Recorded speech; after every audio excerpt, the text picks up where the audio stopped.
बहुत दिन पहले टेलीविजन पर एक सीरियल आता था, ऑफिस ऑफिस। उसमें मुसद्दी लाल यूं चक्कर मारते थे अपने काम के लिए। कुछ ऐसा ही अब रेवेन्यू कोर्ट्स में आए दिन समझ में आता है। मेरे जो दाहिनी ओर एक शख्स खड़े हुए हैं, बुजुर्ग शख्स हैं। 2007 में ऑन रिकॉर्ड इनकी डेथ हो जाती है, जबकि ये जीवित खड़े हुए हैं।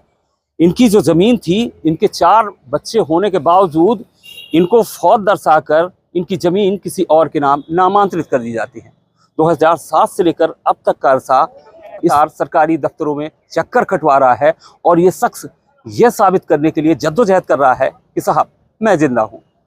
दिलचस्प बात यह भी है, दूसरी तरफ इन्हें ग्राम पंचायत से ही वृद्धा पेंशन भी मिल रही है। यदि वृद्धावस्था पेंशन मिल रही है तो एक और कागजी डॉक्यूमेंट्स में, पंचायत के डॉक्यूमेंट्स में ये जीवित हैं और ये सरकारी योजना का लाभ पा रहे हैं। लेकिन रेवेन्यू रिकॉर्ड में इनकी जो जमीन है, इन्हें मृत दर्शाकर किसी और ने हड़प ली है। चर्चा करेंगे, पूरी जो कहानी है वो सुनिए। पंचायत से लेकर राजस्व विभाग तक किस तरीके से मचा हुआ है भ्रष्टाचार या यूं कहें कागजी हेर फेर, उसकी बानगी देख ही लीजिए। दादा क्या शुभ नाम है आपका? क्या नाम है आपका? सौखी। सौखी, पूरा नाम बताएं। सौखी अहरवार। सौखी अहरवार। कितने वर्ष के हो गए दादा? मैं 70-80 के जम करके हुई। अच्छा, क्या हो गया है आपको? क्यों आए थे आज कलेक्टर साहब को? क्या सुनवाई कराने आए थे? क्या कलेक्टर साहब को क्या फरियाद लेके आए थे? क्या आवेदन लेके? ये साहब आवेदन लेके कि ये जब मुझे पता चलो वो साहब जमीन क्या पता चला? ये जमीन का मैंने दिखाओ ये खाओ कागज को कार्य जमीन तो ना है और उन्हें ये नाव करा ली। किसने? ये अहरवार मास्टर आए ना। कौन है आपके? कोई है वो? नहीं साहब, मोरे तो कैसे नाम हो गई आपकी जमीन उनके? वो तो कोई नाम नहीं साहब, पुरवा के आए हुए। नहीं तो कैसे हो गई नाम? आपको मृत दर्शा के हो गई, मरा दर्शा के कैसे हो गई नाम? उन्होंने मरो लिखा दो, वही अपने नाम करा ली। हाँ, और साहब तो कितने दिन हो गए उनके नाम हुए?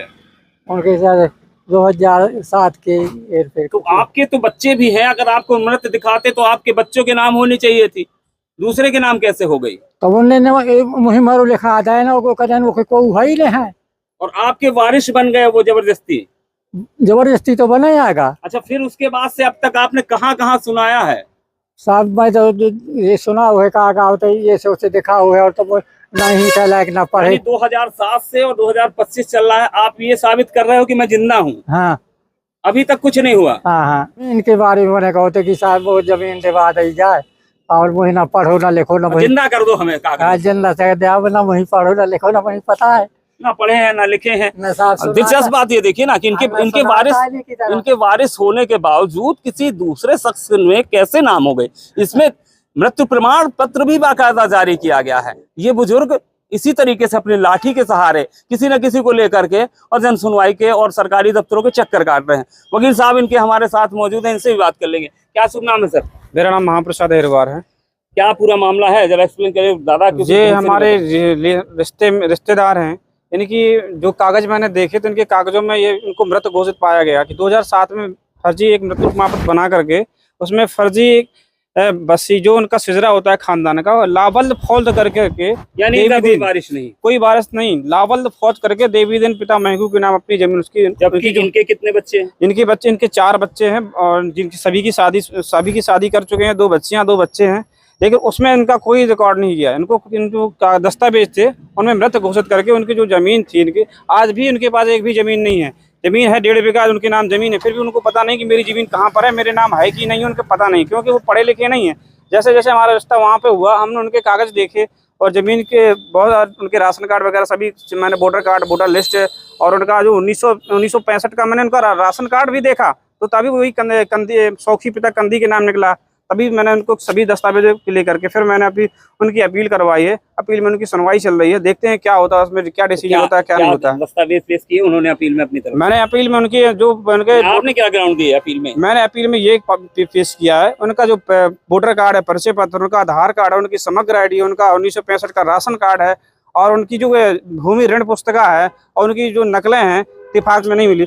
मैंने बहुत सारे सबूत पेश किए कि हाँ वो व्यक्ति जिंदा है, उसकी ही जमीन है, उसी की ही प्रॉपर्टी है। कब फाइल की थी अपील? हाँ, मैंने उसकी फाइलिंग करके अपील पेश कर दी है। मैंने पंजी के खिलाफ मैंने प्रकरण पेश कर दिया है। आगे सुनवाई। इसमें तो क्रिमिनल केस भी बनता है ना, जिस तरीके से कूटनीतिक दस्तावेज बनाए गए, इनको लाबल फौज किया गया, मृत्यु प्रमाण पत्र आप बता रहे फर्जी बनाया गया। क्या था पहले मुझे मृत्यु प्रमाण पत्र मिला नहीं, जब कोई इसमें जब जवाब के लिए जब सामने वाली पार्टी को नोटिस गया तब उस सामने वाली पार्टी ने, हाँ उसमें बराबर मैं FIR आप उसकी करूंगा उसमें। आज कलेक्टर साहब के यहाँ गए थे क्या?